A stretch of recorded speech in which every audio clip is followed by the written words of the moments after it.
Bismillahirrahmanirrahim. Alhamdulillahirobbilalamin. Kopi hitam dulu biar cerdas pidatonya ya. Assalamualaikum warahmatullahi wabarakatuh. Salam Om Swastiastu, salam sin budaya, salam kebajikan untuk seluruh bangsa Indonesia. Di sini Islam menjaga kerukunan antar umat beragama, Hindu, Buddha, Kristen, Protestan, dan Katolik. Dengan hadirnya Pancasila ini mampu mempersatukan bangsa dari Sabang sampai Merauke. Salam kepada Angkatan Darat, Angkatan Udara, Marinir Angkatan Laut, Kopassus, dan Kepolisian Negara Republik Indonesia dari Sabang sampai Merauke. Doanya buat ketumku Bapak Haji Yapto, sehat alfiat panjang umur dari Ormas Pemuda Pancasila ini. Doanya buat Bapak Presjenku Bapak Haji Prabowo Subianto dan Ibu Titik Soeharto, Mas Didit, Ibu Megawati, Ibu Puan Maharani, dan Bapak Susilo Bambang Yudhoyono, Pak Agus Yudhoyono juga sehat alfiat panjang umur dari Kang Sapna. Perjalanan Kang Sapna telah memberikan simbol apa? Gunung Semeru akan meletus. Nah, perjalanan Kang Sapna dari pemilu sampai sekarang, alhamdulillah kita telah memperingati bulan Agustus, 17 Agustus tahun 2005 dan yang ke-80 ini. Nah, ya.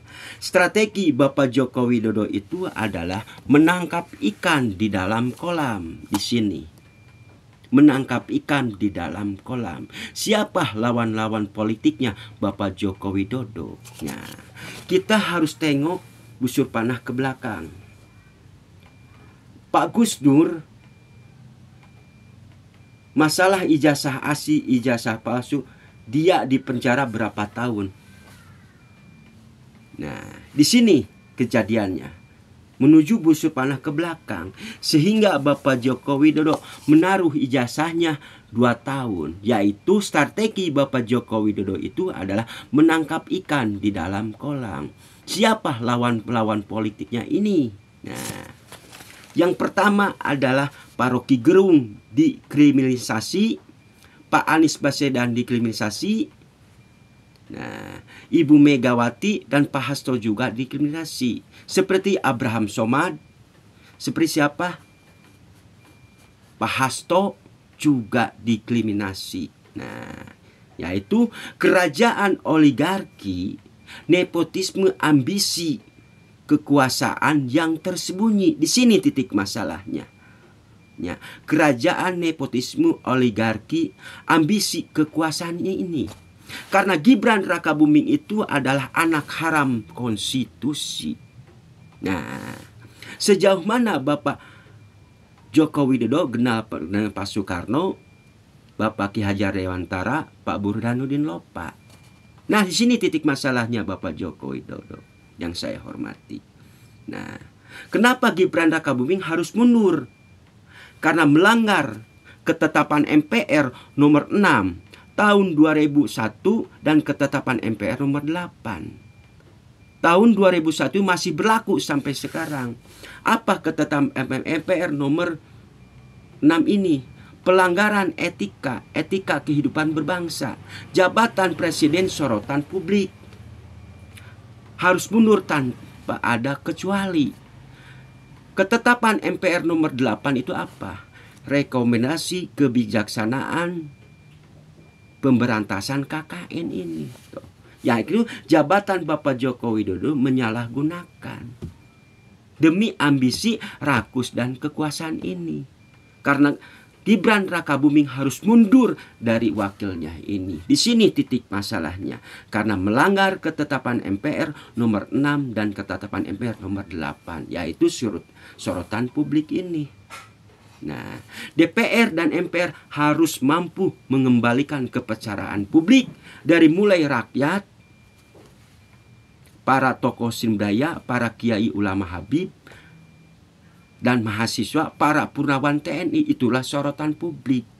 DPR, MPR harus mampu mengembalikan kepercayaan publik.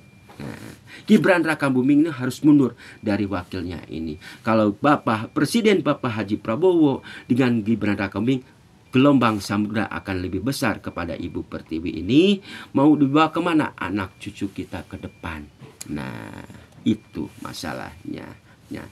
Busur panah jumlahnya 3, hurufnya PBB.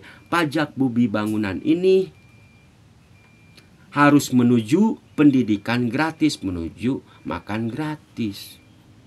Pajak bumi bangunan ini harus dipergunakan menuju pendidikan gratis, menuju makan gratis. Ini luar biasa. Jangan sampai pajak bumi bangunan ditaikan terus.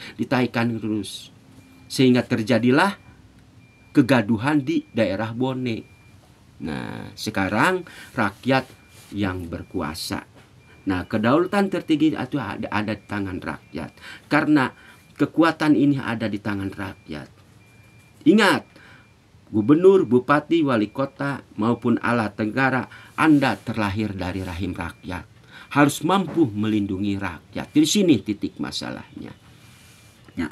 Karena rezim Joko Widodo itu melahirkan para monster-monster oligarki. Karena rezim Bapak Joko Widodo itu melahirkan para monster-monster oligarki. Siapa lawan politiknya Joko Widodo? Sehingga dia melakukan kriminalisasi, yaitu kerajaan, oligarki, nepotisme, ambisi rakus dengan kekuasaan, yaitu menangkap ikan di dalam kolam sampai menahan ijazahnya ini 2 tahun. Siapa lawan politiknya?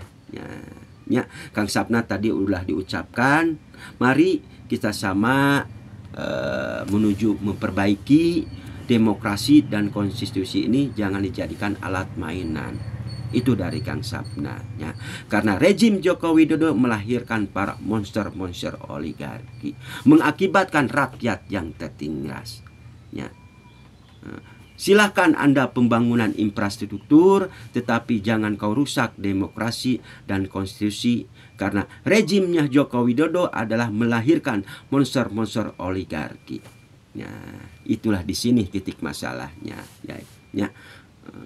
Di sini titik masalahnya. Mari kita sama-sama kita bertobat kepada Allah Shallallahu Alaihi Wasallam. Kang Sapna pendosa. Harus introspeksi, kita harus punya istiqomah. Apapun yang telah dicontohkan oleh Ibu Megawati, istiqomah itu adalah teguh pendirian. Doanya buat Ibu Megawati, Ketum PD Perjuangan, sehat walafiat panjang umur, selalu menjaga demokrasi dan konstitusi ini. Ya, di sini titik masalahnya, yaitu ketetapan MPR nomor 6 dan ketetapan MPR nomor 8 tahun 2001 ini masih berlaku sampai sekarang. Pajak bumi bangunan ini harus dipergunakan menuju pendidikan gratis dan makan gratis. Ini luar biasa. Itulah dari Kang Sapna, ya. Billahi taufiq wal hidayah. Assalamualaikum warahmatullahi wabarakatuh.